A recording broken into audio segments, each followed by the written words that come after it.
sinong may-ari ng yate? At yon, at saan galing saan nyo sinakyan yung yate? Ano yung naging ruta nyo? Sen, yung yate po, kung sino po yung may-ari ng yate po, hindi ko po talaga alam. That is impossible. Madam Okay, Chair. talagang dapat na na-cite namin kayo in contempt. Unbelievable. Madam- Parang, actually, SP Pro Tem, para ito yung tanong dun sa McLaren. Nung una, hindi mo maalala sino nagpahiram. Imposibleng magpapahiram ng napakamahal na kotse, lalo na napakamahal na boat, yate, na hindi mo alam at ipantatakas sa bansa. Ang tanong ni SP Pro Tem, sinong may-ari ng yate? At yon, at saan galing saan nyo sinakyan yung yate? Ano yung naging ruta nyo? Sen, yung yate po, kung sino po yung may-ari ng yate po, hindi ko po talaga alam. That is impossible. Madam Okay, Chair. talagang dapat na na-cite namin kayo in contempt. Unbelievable. Madam Chair. Yung mga sagot. Sa- Sen Doroy, With the permission related of question. Senate Pro Tem, kung hindi mo alam kung kaninong yate yung ginamit niyo, at least alam mo siguro sino nag-facilitate para makasakay kayo sa yate na yon. Sino? Sen, okay lang po ba na hindi ko po siya i-discuss sa inyo po? No, in public? you No, tell it us is the not truth right okay, now. Miss Alice. Natatakot po ako, hindi ko po Hindi masabi. No, kita no, matakot. no. Sino ang nag-facilitate? Yung tanong ni Sendroy, sino nag-facilitate na magamit nyo yung yate? Madam Chair, gustong-gusto ko pong sabihin, pero Oh, hindi isulat ko mo sa po papel. masabi po sa public po. Isulat mo sa papel. Isulat mo sa papel at Isulat mo sa ipapasa papel. ng COMSEC sa aming Sige na. mga senador dito. Isulat mo sa papel sino ang may-ari ng yate at sino ang nag-facilitate masakyan nyo yung yate. Yung may-ari po, tsaka yung nag-facilitate po, hindi po ako sure kung iisang tao po sila. It doesn't matter. Isulat mo yung dalawa o iisang pangalan na iyon sa papel para mabasa naming lahat dito. Sige na. Attorney David, you better tell your client to tell the truth and allow her to write in paper the owner of the yacht. Miss Alice, isulat Saan ka nyo na. sumakay? Saan ka Andyan na yung sumakay? papel. Saan ka sumakay, Alice? Sa yate? Anong port?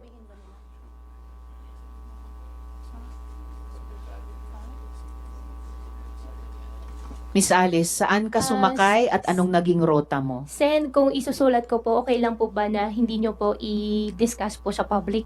Miss Alice, please do not tell the senators what to do with the information na halos kailangang bunutin namin sa inyo na parang ngipin. Opo, pero Write it Sen, on the natatakot paper. po kasi ako. Write it on the paper at i-appreciate namin pag nabasa na namin. Unbelievable. Yung ibang witnesses kailangan sumagot verbally. Pinagbibigyan namin yung isulat sa papel. Please do that now. May ibang witness na ginawa na yon sa nakaraang hearing. Please write down on paper. Sulat mo na rin kung anong port, kung saan ka sumakay. Sige na, para isahan na lang. Natatakot ako. At saka makadagdag, Sen, Madam pasensya Chair. na po talaga, pero natatakot po talaga ako. Miss Madam Chair. Alice, nauubos Opo, na yung opo, pasensya sa- namin dito. Sana po maintindihan nyo rin Isulat po ako nyo. na natatakot po ako talaga. Iniintindi ka namin at inaalam namin kung ano yung kinatatakutan mong sinasabi mong death threat, ayaw mo pang sabihin. Ngayon, mas simple, isulat sinong may-ari at facilitator sa yate at sabihin mo sa amin saan ka sumakay.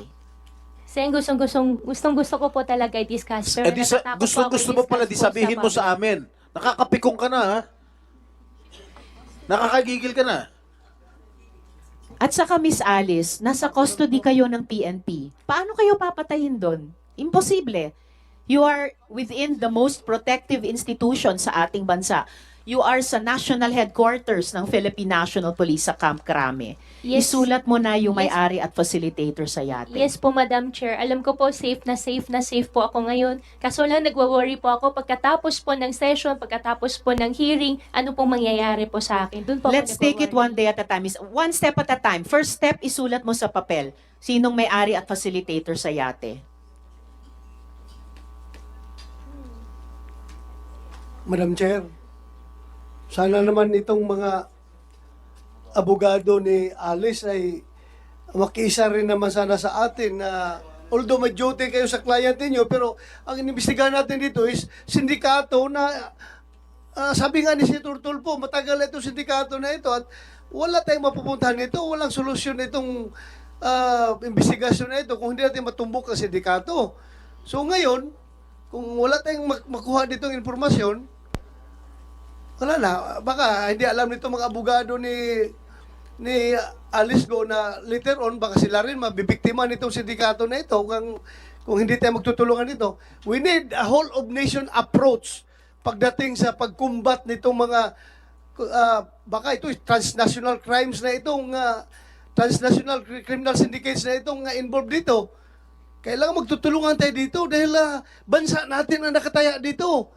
Hindi lang si Alice Go. Alice Go, kayang-kaya kang protektahan ng PNP. Hindi ka mamamatay dyan. Kaya mag-cooperate ka naman sana para sa Pilipinas. Gumanda naman sana ang Pilipinas. Nayari yung mga sindikato na yan. Tumulong ka. Thank you, Madam Chair. Salamat, Sendroy. NBI Director Santiago, pwede nyo bang i-assure yung safety ni Miss Alice habang siya ay nasa custody ng gobyerno at sumasagot sa aming komite? Pagka nasa amin pong custody, ay masasagot ko po yan. Salamat. So, nasa custody ka na ng PNP na nagpoprotekta sa inyo. Kung naging sa custody kayo ng NBI, mapoprotektahan din nila kayo. So, answer our questions. Yung yate, ano bang markings nung yate na sinakyan nyo, Miss Alice? Alam ko lang po kulay puti, kung di po ako nagkakamali. Pero wala po akong makitang number, tapos parang may mga wings po, ganun lang po. Okay. So, yeah. Madam Chair, Hindi ko pa nga naitatanong yung number na banggit mo. Anong numbers nakita mo dun sa yating puti na may wings? Actually, naka-cover po kami, kaya wala po akong nakitang number po. Pero alam ko po yate. Wala kang nakitang number, may letters ba sa yate? Meron parang sticker po na wings po, na design lang po. Sticker na wings. Ano yung naka-cover kayo? Ano yun, Miss Alice? May cup po, tapos kahit gabi po, meron po kaming sunglass po. So, nung gabi, tapos naka-sunglasses kayo? Bakit ganon? No, so, nung gabing yon, saang port kayo umalis? Sakay ang yate? Yung port, sabihin ko na. Kasi wala naman tao. that was the previous question. Opo. Yes, SP Pro Yung Tem. port- Saang port kayo umalis? Yung port po, hindi ko po alam yung exact, pero Manila po. Hindi ko alam kung south or north o saan po. Basta alam ko po Manila. What do you mean po. Manila? So, sa Metro isang Manila? port sa Manila. Metro Manila or Metro Manila po. Metro Manila? So, sa isang yacht dock sa Manila. Yate po yung unang sinakyan po namin. Just to put Una. on record, Madam Ano yung Chair, sunod? just to put on record, Sen Joel. just to put on record that this is absolutely in contrast with the statements made by Ms. Sheila Go that they traveled from Banban for 5 hours, Madam Chair, south of Luzon. And now, itong si Gua Huaping is saying that they took that white boat here in Manila, Madam Chair. Just to put on record. Yes, thank you, Sen Joel. Miss Alice, nasulat mo na ba yung pangalan nung may-ari at facilitator sa yate? Pakisulat po. Kanina nyo pa sinabing gagawin nyo. Isulat sa papel yung may-ari at facilitator sa yate. Gusto mo bang Yes, lumapit pa Sen- kami para ibulong mo sa amin, Alice? Yes, Sen JV. Yes, Madam Chair. Is it okay if Alice could narrate to us yung kanya pong istorya, yung kanya pong escape story, so that we can compare it doon kay Sheila, no, kung talagang totoo. Ngayon pa lang magkaiba na eh. Isa small boat to big boat, ito yate. So probably kung pwede lang, Alice, hindi naman ito makaka-apekto sa iyong mga kasong pinail sa iyo, pero gusto lang namin malaman kung paano ka tumakas, kasi matutulungan mo din ang komite para at ang lahat para malaman natin kung sino yung mga tumutulong nang sa ganun yung mga kriminal na tumatakas hindi ito maulit. Yun lang pagtakas mo, pag gusto natin malaman. Pwede mo inarrange sa dahil, Madam Chair?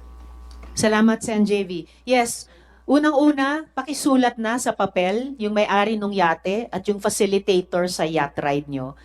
Pangalawa, ikwento mo yung naging biyahe nyo at ruta mula sa Manila sakay sa yate. Madam Chair. Sendo Roy. Yeah, may I move, Madam Chair, that we suspend the rules of this committee by affording Miss Alice Go executive session para makuha natin yung informasyon na yan. Sabi niya, payag daw siya. Sabihin natin. With all due respect, Sendo Roy, there is Senator, Bato. I'm sorry. The chair would like to recognize the presence of Senbong Revilla. Salamat sa pagdalo. There is a motion, duly seconded, pero ngayon pa lamang I am hearing objections to the motion to go into executive session. Yes? I have a very strong reservation, Madam Chair, for an executive session because I really think the public, we owe it to the public to know all of this. After tayong bastusin at balahurain ng mga puganting ito, bigyan natin ng justice din yung mga taong naghanap at pinahirapan itong gusto, Madam Chair. It's a simple question, Madam Chair. And in fact, Madam Chair, alam na ni Alice, sabi niya gustong-gusto niyang sabihin sa atin, Madam Chair. Pero tuwing dilingon siya sa likod niya, may dalawa doon na bumubulong na parang ayaw po siyang pagsabihin. I'm being tempted to cite them also in contempt, Madam Chair. After all, one of them is also a resource person, Sen. Madam Joel. Chair. But in any Madam case, Chair. yes, before Sendo Roy again, there was a motion, duly seconded, may strong reservation, may objection. The chair will call for... Okay, before the chair suspends, Sen. Sherwin. Madam Chairperson, with all due respect to Senator Bato, si Sheila ho, nung pumunta ho dito, malaya siya nagkwento kung ano yung pinagdaanan nila. Hindi naman ho siya humingi ng executive session. So, hindi ko ho nakikita kung bakit po si Go Huaping humingi ng executive session. Hindi rin naman niya masabi kung ano po yung banta sa kanyang buhay. Kung may banta ho sa kanyang buhay, bakit ho si Sheila Go wala hong banta sa kanyang buhay? No, kaya hindi po ako sumasang-ayon na magkaroon ng executive session dahil ito po yung isa. No, kaya hindi po ako sumasang-ayon na magkaroon ng executive session dahil ito po yung isa sa pinakamahalagang aspeto nitong investigasyon. Paano at sino ang tumulong ho sa kanya para makatakas po. Madam Chair. Salamat, Sen. Sherwin. I am inclined- Sen. Duroy and then the minority leader. I am inclined to withdraw my motion, but before that, I would like to explain my position on this matter. Madam Chair, alam ko yung nararamdaman ng aking mga colleagues. That's why I'm inclined to withdraw my motion. Pero ang sa akin lang, andito na si Sheila Go. Kung sige tayo insist na he has to divulge that information openly, in open hearing, hindi talaga siya, magmamatigas siya. Whereas kung executive session tayo, ibibigay niya for our own consumption, at least may ma-extract tayong information at magagamit natin somehow, Madam Chair. Yun lang ang akin, parang pinulis ba? Pinulis na pag-iisip. Sayang din yung informasyon na yun pag hindi natin makuha. Magmamatigas yan, wala tayong magawa. Hindi ba natin yan pwedeng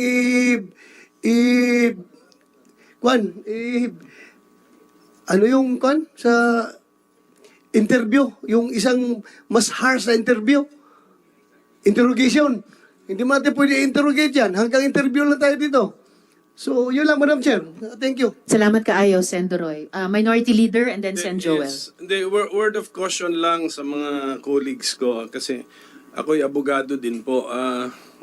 Parang napapansin ko maabot na sa radar ninyo yung mga abogadong nasa likod. But they're only doing their responsibility or their jobs, my dear colleagues.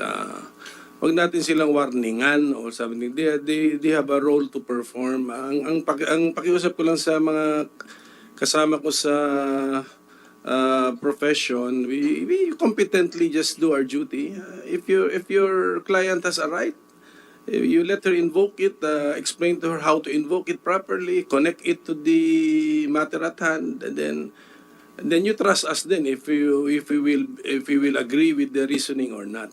Pero pakiusap ko lang po, wag natin paringgan yung mga abogado sa likod because they have a role to play and malay mo winarningan sila kanina na malay mo sila maging biktima ng sindikato. Ang akin naman warning sa atin, malay mo tayo naman mangailangan ng abogado in the future. So, labas natin sa radar natin yung mga abogado. Just perform your job and your responsibility in accordance with our code of professional responsibility. Madam Chair, if I- Salamat kaayo, Mayno. But for the record, for one, Attorney David is as not just counsel to Miss Alice, but also a resource person in this hearing. Madam Chair, Sen. Joel. may I just place into the record that I was voted and given mandate by the people to do my job as the representatives of the people. I am a senator, a sitting senator, and I can say whatever I wanted to say, and we are bound by the rules, Madam Chair. I only made mention about it because we wanted to ferret out the truth. Who is afraid of the truth, Madam Chair? I appreciate what Senator Bato made mention, but let me also state for the record, Madam Chair, that there's no case about her escape right now, Madam Chair. So questions about her escape should not be part of self-incrimination privilege, Madam Chair. Now, when it comes to death threats, Madam Chair, no one amongst us understand. Really, Madam Chair. Bakit ka aalis ng bansa? Tapos pag nakita mo ang PNP tsaka SILG, okay ka. Safe ka. Pero hindi mo masabi. Ayaw mong tulungan ka namin? Ayaw mong tulungan ka ng Senado? Klaro po sa akin yun, Madam Chair. Hindi talaga death threat. So, Madam Chair, as much as I wanted to help the client of the two lawyers advising her, Madam Chair, ang pinaka-role natin dito is to ferret out the truth. We wanted to know the truth. Tinakasan na po tayo nitong pugante na ito. Tapos, bebebihin pa ba rin natin siya, Madam Chair? I don't agree with it, Madam Chair. Sorry, thank you. Madam Chairman. Salamat, Sen. Joel. Sen. Sherwin. Just quick interjection, Madam Chairman. May I know from Ms. Go, nag-file ba siya ng police report dito sa kanyang death threat? Miss Alice. Sen, hindi po. Nasabi niyo ba kay SILG, kay Chief PNP, dahil kaharap niyo na sila eh. No? Nasabi niyo ba sa kanila yung detalye niyang inyong death threat? Hindi po lahat po. Kasi nung ako nagkaroon ng death threat, ang una kong ginawa, mag-file ng police report para on record to.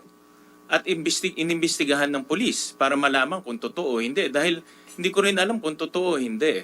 As precautionary measure, nag-file ako ng police report. Pero sa inyo, sinasabi nyo may death threat kayo, pero wala naman kayong ginawa. Sinasabi nyo lang may death threat kayo. Paano ngayon may imbestigahan ng kapulisan, ng NBI, kung legitimate yung death threat nyo o gawa-gawa nyo lang? Kasi sa mata namin ngayon, gawa-gawa nyo lang to para hindi kayo sumagot. Sem, di po ako gumagawa po ng kwento. Totoo po. Hindi po yan ang tanong ni Sen. Sherwin. Tinatanong niya, kung nakatanggap talaga kayo ng death threat noon, bakit hindi nyo ipinormal sa isang police report? Natatakot po kasi ako sa safety ko po, Sen. Kaya, opo. Kami rin, natatakot rin kami sa safety namin, but we have to trust our enforcers at one point. Dahil dapat maimbestigahan yan. Pero parang ginagamit mo lang tong death threat para hindi ka sumagot eh. Kaya Madam Chair. ikot ho kami dito eh. Just one question. With the permission. Sen. Yes, yes. Sen. Bong Revilla for one related question. Miss Alice, sino yung nagde-death threat sa'yo? Pilipino ba siya o Chinese? Miss Alice. Sen, kung okay lang po talaga na hindi ko po siya sagutin sa public. Then, Sinabi so, nyo na ganun kanina ako. local. Sinabi nyo na kanino local. So, Opo, local sagutin ang tanong ni Sen. Bong Revilla, Napakalayo sinong na, no? local yan? Pilipino ba siya o Chinese yung nagde-death threat Local sa'yo? daw. Meron foreign, meron local Filipino po. So both? Filipino, malaking grupo talaga. Ayaw mo ba- Salamat, Sen. Bong. So, nasulat mo na ba sa wakas, sa papel, yung may-ari ng yate at yung nag-facilitate sa yacht ride ninyo? Miss Alice. Sen, pasensya na po talaga for my safety po. No, Miss Alice. Kanina sinabi nyo na. Don't tell me pa sisinungalingan yung sarili nyo. You told us minutes ago, isusulat mo sa papel para mabasa namin yung dalawang taong yon or kung nag-iisang tao yon na nag-facilitate at may-ari ng yate. Do that now. You said you would do that. Opo, Sen, hingi lang po sana po ako ng malaking tulong po sa inyo na isusulat ko po pero wag niyo po O sige, i-discuss sige, po sa sige. public. Okay, Isulat okay, mo sige. na. Sulat mo na. Huwag mo na kami turuan. Tsaka yung pangalan ng yate, kung alam mo kung ano yung pangalan ng yate. Dahil sa pagkakaintindi ko, lahat ng mga yate may mga pangalan yan.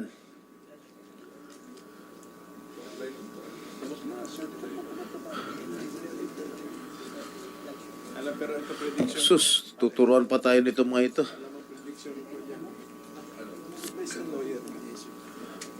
Madam Chair, Before Sen. JV, yan, Miss habang Alice, isulat mo na para makasunod yung ibang mga tanong. habang Sen. sinusunod JV. ni Alice, again, I'd like to reiterate that she narrate her escape story because I think this will be very vital in this investigation. Kasi po dito natin maikukumpara eh. No? This will be able to compare and confirm some of the previous information that we got from other resource persons. Siguro maganda ho talaga manarate niya itong kanyang escape story muna, Madam Chair. Salamat, Sen. JV. Amin na yung papel, Miss Alice. Pakikunin sa kanya. Sen, wag niyo po i-ano po sa public po ha. Huwag niyo kaming uutusan, Miss Pasensya Alice. na po. Ang susunod naming tanong, kanina pang tanong, ano yung naging ruta niyo sa yate nung pag-alis niyo sa Manila?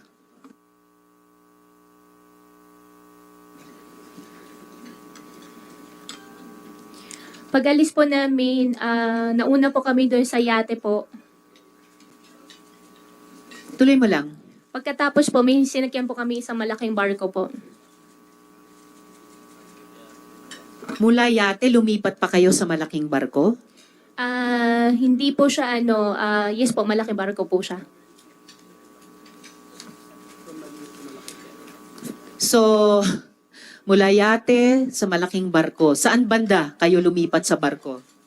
Madam Chair, as much as gusto ko pong sabihin pero hindi ko po alam yung location pa sa puro dagat po. Ganong katagal mula umalis kayong Manila na nakayate na lumipat kayo sa malaking barko? Isa yali few hours lang po. Ilang oras? Hindi ko po maalala to be exact kasi lahat po ng cellphone po namin nung pagka ano po namin doon sa tao, wala na po kaming phone. Sinong tao?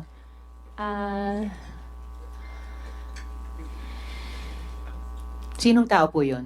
Meron pong isang babae po. Babae? Apo. Pilipina o dayuhan? Dayuhan po. Anong nationality? Hindi po ako sure kung siya po ay...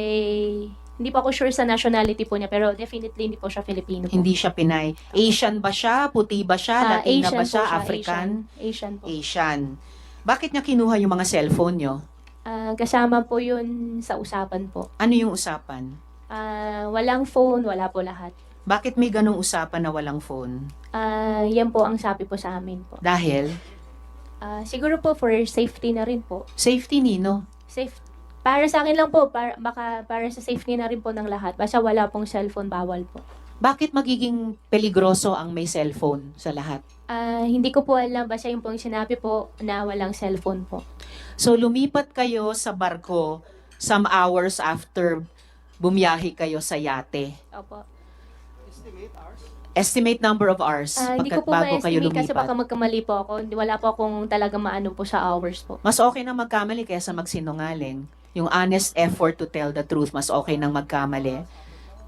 Gabi kayo umalis sa Manila? Gabi Opo, pa ba gabi nung po. lumipat sa barko or madaling araw na? Ano pa rin po, madilim pa rin po. Madilim pa rin. Opo, madilim So, pa rin po. anong oras ba kayo umalis sa Manila na gabi? Pagdating po kasi namin ng Manila po, ikot-ikot po kami ng ikot eh. Hindi. Anong oras kayo sumampas sa yate?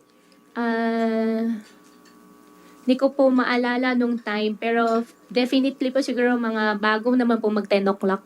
So, bago mag-10. So, mga 9 p.m. or so.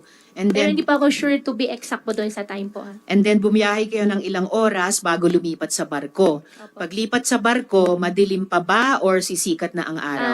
Madilim pa rin po. Madilim pa rin. Opo. And then pagkasakay nyo sa barko, anong ginawa nyong sunod? Pagkasakay po sa barko po, Madam Chair, pinasok po kami sa isang room. Doon na po kami. Ilang oras kayo dun sa room sa barko? Ay, matagal po. Ganong Araw katagal? po. Ilang araw? Hindi ko po, siguro mga 4. 4 days? Baka 4 or 3 or 5, mga ganun. Basta matagal po. 3 to 5 days? Ilang beses kayo nag-breakfast? Ako po kasi hindi po ako nagbe-breakfast. Okay, ilang beses kayo nag-lunch? Yung food po kasi namin, may ano po kami, siguro mga 3 or mga 4 days po siguro. Mga 4 times kasi kayo nag-lunch. Sa mga 4 days kayo doon. And then, paglabas nyo sa room, teka, 4 na araw, nasa room lang kayo? Hindi po kami pinapalabas. Hindi kayo lumalabas doon sa deck ng barko? Hindi po. Hindi ba claustrophobic yan? Actually, nung nakasakay na po kami sa malaking barko, sa totoo lang, kung pwede lang atras na rin ako nun. Nakakatakot. Bakit ka aatras sana? Parang nakakatakot po talaga. Ano yung inaatrasan mo? Na Sana. gusto ko na pong umuwi, gusto ko na bumalik. So, ba't hindi mo ginawa? Yung nga po nagkamali din po ako talaga dun. Yung kwartong iyon, may bintana ba? Wala po siyang bintana. Parang lang Meron o wala? Wala po siyang, kasi pag bintana po yung nabubuksan po, diba? Hindi, bintana na nakakakita kayo sa labas. Meron po siyang isang maliit, meron po. Okay, so anong nakikita nyo dun sa isang maliit na bintana? Wala po kami nakikita po, Madam Chair. Pero nakikita nyong sumisikat ang araw, lumulubog ang araw, maaring sumisikat ang buwan, tapos nawawala. Wala pong ganun eh. Anong meron? Nasa site lang po siya. Kahit na, sa side makikita mo yung langit, kung lumiliwanag, dumidilim. Nakikita nyo yung pagbago ng oras sa bawat araw. To be exact po, Madam Chair, hindi ko na rin po napapansin po. So, basta sabi mo mga 4 na araw. Pagkatapos ng 4 na araw na hindi daw kayo lumabas sa kwarto, paglabas nyo sa deck, sa barko, nasaan na kayo?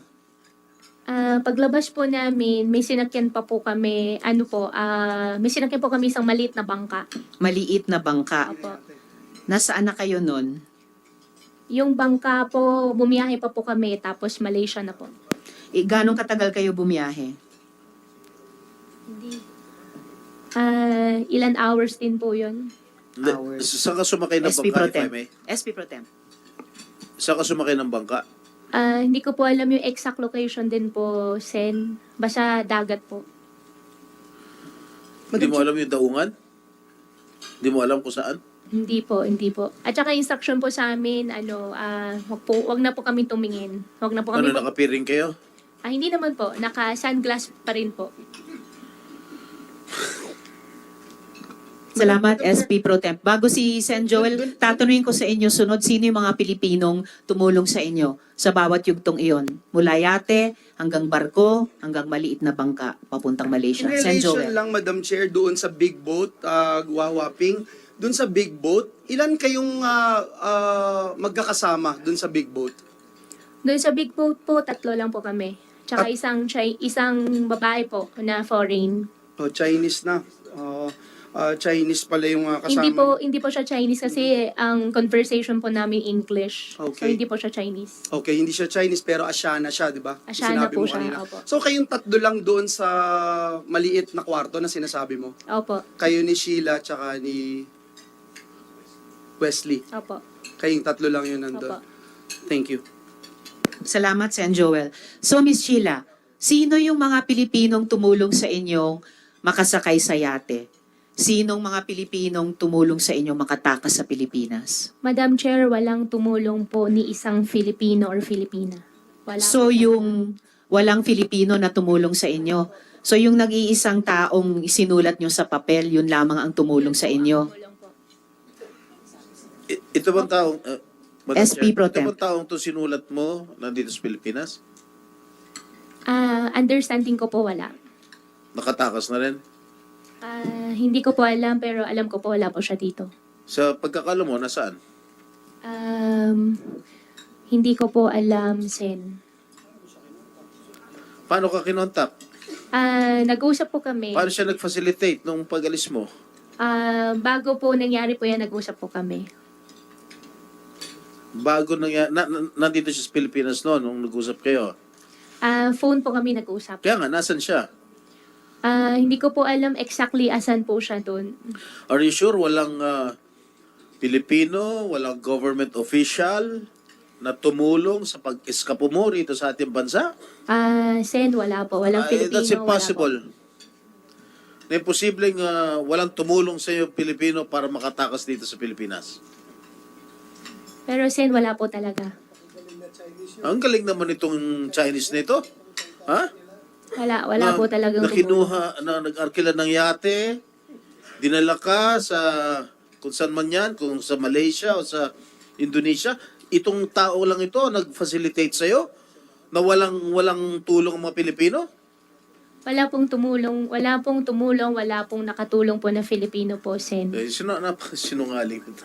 Salamat, SP Pro Temp. Meron ka bang binigyan ng bribe, Miss Alice? Kasi narinig ko, pakinggan nyo narinig ko ang Zoom.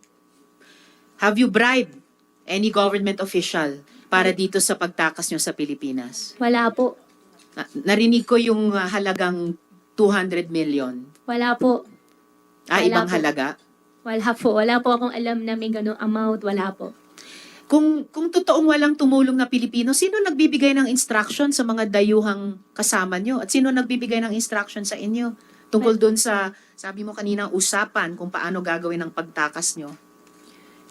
Wala po ako nakitang Filipino. Wala rin pong tumulong po sa akin na Filipino po. Miss Alice, bago si Sen Joel, yung bawat ahensyang nandirito ngayon, gumagawa ng sariling internal investigation nila. Hindi lang tungkol sa inyo, tungkol sa mga tao nilang posibleng tumulong sa inyo. Kapag hindi kayo nagsabi ng totoo sa amin tungkol sa mga tumulong sa inyo, pati dun sa internal investigation ng mga ahensya, madadawit kayo. Sen Madam Chair, Joel. just one question. So itong sinulat mong tao sa papel, bakit kanya tinutulungan? Alam niyang tatakas ka. Alam niyang puganti ka. Sen, siguro hindi ko po talaga siya may discuss lang po sa public. Kung bakit kanya tinutulungan? Hindi ko po lang po talaga siya may discuss. Kaya Pero pwede ko po i-discuss po sa inyo. Okay, sige. I will wait for that. Hindi. But, Madam Chair. Wawaping, sino nagbayad nung mga travel mo? Libre ba to? Nung sumakay ka dun sa yate, sa big boat, sa small boat, libre lahat to? O magkano binayad mo per sakay mo kung hindi 200 million? Sen, wala pa akong binayaran po. So Sino lahat bayad? libre. Wala pa akong binayaran po. Lahat libre. Wala po akong binayaran Kaya po. nga, uulitin ko, mula sa yate, walang bayad. Sa malaking boat, 4 days, 5 days, walang bayad. Maliit na boat, wala pa ring bayad. Nung sumakay ka dito sa mga to, from the yate to the big boat to the small boat, merong nag-aasikaso sa inyo doon. Yung pupunta sa, saan ka uupo, saan ka sasakay, kung sakaling tumaob, merong life vest, etc. Ilan tong mga tao na ito? Sa yate muna. Yung babae po ang kasama namin all the way po. Yeah, hanggang makarating ka doon sa dulo. Hanggang makarating po sa Okay, dulo. so siya yung lahat na nagpa-facilitate itong Asyano na babae na ito, no? Babae po na Asian. Oo. Doon, no, pagsakay nyo, sinasabi sa inyo, saan tayo unang pupunta? Itong yate na ito, pupunta tayo para doon sa malaking para sa malaking boat. Anong sabi sa iyo? Wala na pong mga ganun discussion po. Nung sumakay ka doon sa malaking boat at 4 na araw ka na doon sa maliit na kwarto, anong sabi sa iyo? Saan kayo pupunta?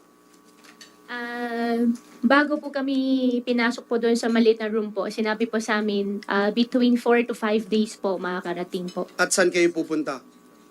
Meron po siya na-mention po pero hindi ko po matandaan, pero not our country na po. Guwawaping, hindi naman po pwede na hindi mo alam kung saan kayo pupunta. Ikaw na nagsabi, gusto mo nang bumalik. Hindi po pwede yun na hindi mo alam saan kayo pupunta. Sen, pasensya na po talaga. Pinipilit ko na rin po yung sarili ko na ilabas po lahat, sabihin po sa inyo. Sana rin po na humihingi din po ako ng konting unawa din po sa inyo na paniwalaan nyo rin po. Wala ako. po kang kaso na isinampa sa'yo dito sa pagtakas mo mula dito sa Pilipinas papuntang ibang bansa. Kaya siguro maintindihan mo rin kami. Pagkatapos mo kaming takasan, siguro maintindihan mo rin kami na mag-apila kami sa iyo, na hingi ng katotohanan, alam mo kung saan kayo pupunta. Alam mo kung saan ka, ano yung talagang destination mo. Para i-meet itong mga taong i-meet mo at mamaya tatanungin ko yun. At saka Miss Alice, sinabi ni Miss Sheila noon, ikaw ang nagsasabi kapag aalis kayo at saan kayo pupunta. So alam nga namang pareho kayong di nyo alam kung saan kayo pupunta at okay lang sa iyo.